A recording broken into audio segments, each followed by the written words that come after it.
اب آگے آ جاؤں تو سائفر کیس کے اندر واضح طور پر ہم نے کل فائل لی اور اس سے پتہ چلا. پہلے تو بتا دوں کہ سائفر کیس ہے کیا. کہتے ہیں کہ یہ سائفر جو ہے پولیٹیکل مقاصد کے لیے استعمال کیا گیا، غیر متعلقہ لوگوں کو دکھایا گیا، یعنی کہ پبلک کو دکھایا گیا. پھر کہتے ہیں کہ سائفر چوری ہو گیا.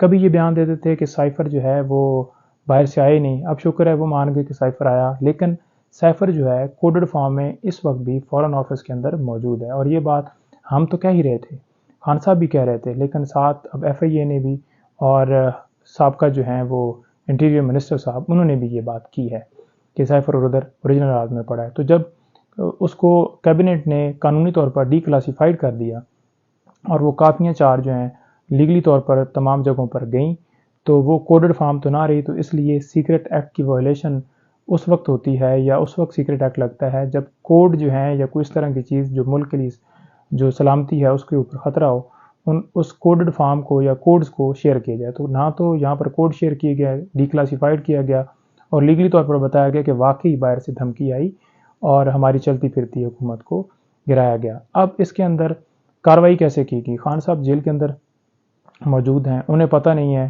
ان کی کب اریسٹ ہو گئی، ان کو پتہ نہیں ہے کہ کب ریمانڈ جو ہے ان کا جو ہے وہ لے لیا گیا ہے. جب ہم نے تمام وہ ڈاکومنٹس دیکھے ہیں تو اس میں واضح طور پر ہم نے ایک بات جو ہے وہ نوٹ کی ہے. نوٹ یہ کی ہے کہ 15 تاریخ کو اریسٹ ڈالتے ہیں، جس کا خان صاحب کو یا ان کو یا ہمیں نہیں پتہ. پھر ریمانڈ مانگتے ہیں، فزیکل ریمانڈ. تو عدالت جو ہے ریمانڈ جو ہے مسترد کر دیتی ہے کہ خان صاحب کو پیش نہ کیے جائے، سیکیورٹی خدشات ہیں. سیکیورٹی خدشات کی وجہ سے ہم ادھر سے جوڈیشل ریمانڈ میں کر رہا ہوں. میں اس لیے حاضری جو ہے ان کی یقینی نہیں بنائی کہ ان کو جان کو خطرہ ہے.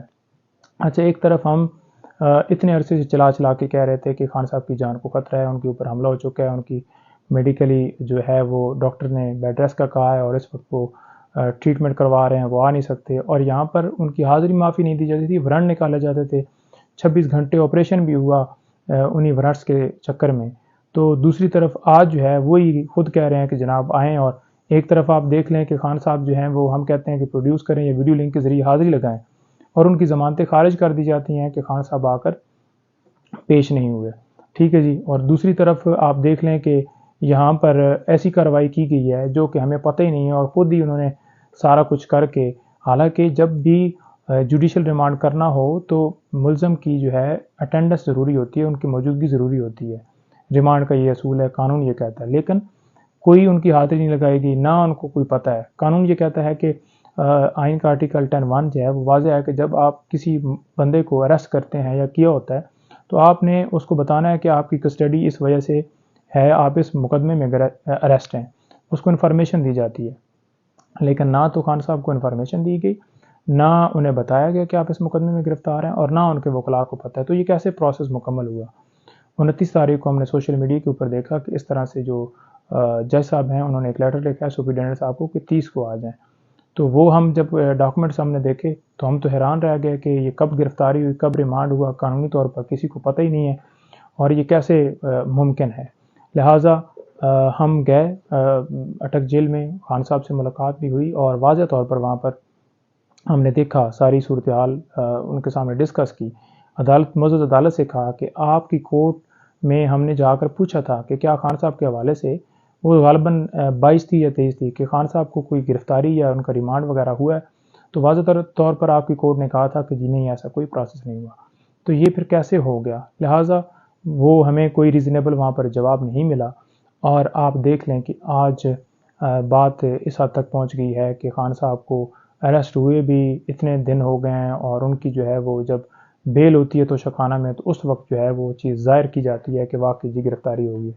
اس میں ہم نے اپلیکیشن دے دی ہیں، پری ریسٹ بھی دے دی ہے اور اوپن ٹرائل کا بھی ہم نے کہا ہے، اور کہ تاکہ دنیا کو پتہ چلے، لوگوں کو پتہ چلے کہ واقعی کیا معاملہ ہوا، دھمکی آئی یا نہیں. کیونکہ وہ چیز اب ڈسکس ہو گئی ہے تو اب اس حوالے سے ڈیسائیڈ ہونا ہے کہ واقعی کیا انہوں نے جو ہے وہ سائفر آیا تھا، نہیں آیا تھا.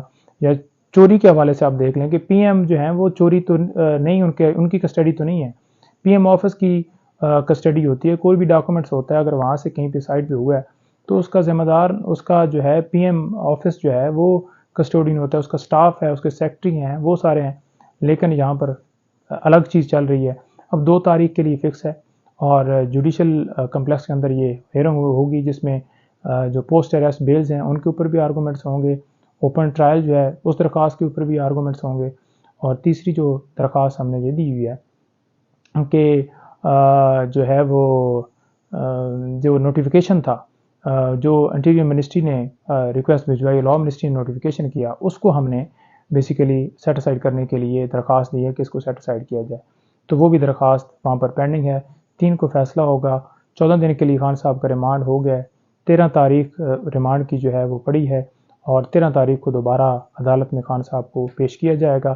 یہاں پر خان صاحب پیش نہیں ہوں گے، یہاں پر سماعت ہوگی، اور یہی آج کی جو اپڈیٹس ہیں۔ بہت شکریہ، تھینک یو۔